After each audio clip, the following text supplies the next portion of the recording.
ஸ்தோத்திரம். இன்றைக்கு மனிதன் ஏஐ ஆர்டிஃபிஷியல் இன்டெலிஜென்ஸ் வந்துருச்சு, டெக்னாலஜி.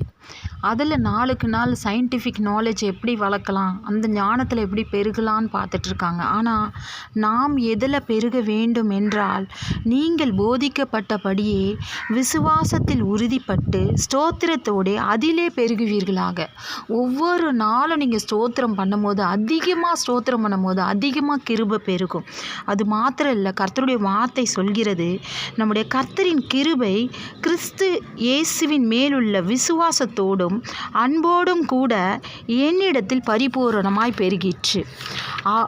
அவருடைய பரிபூர்ணத்தால் நம்ம நாளுக்கு நாள் பெருகணும். அது மாத்திரம் அல்ல, பரிசுத்த ஆவியினாலே உங்களுக்கு நம்பிக்கை பெருகும்படிக்கு நம்பிக்கையின் தேவன் விசுவாசத்தினாலே உண்டாகும் எல்லாவித சந்தோஷத்தினாலும் சமாதானத்தினாலும் உங்களை நிரப்புவாராக.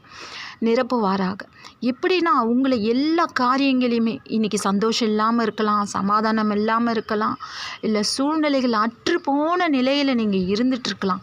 ஆனால் எந்த மாதிரியான சூழ்நிலையாக இருந்தாலும் உங்களை ஆசீர்வதிக்க கர்த்தர் இருக்கிறார். அதை மாத்திரம் நீங்கள் நம்பணும். நம்ம மனுஷன் மேலே நம்பிக்கை வைக்கிறதுனால எந்த பிரயோஜனமும் இல்லை. கர்த்தர் மேல் நம்பிக்கை வைத்து இருக்கிற மனுஷன் பாக்கியவான். அதனால் நாளுக்கு நாள் அவருடைய கிருபையில் பெருகும்போது நமக்கு பரிபூரணமாய் ஆசீர்வதிக்கப்படுவோம். ஆமேன். அல்லேலூயா.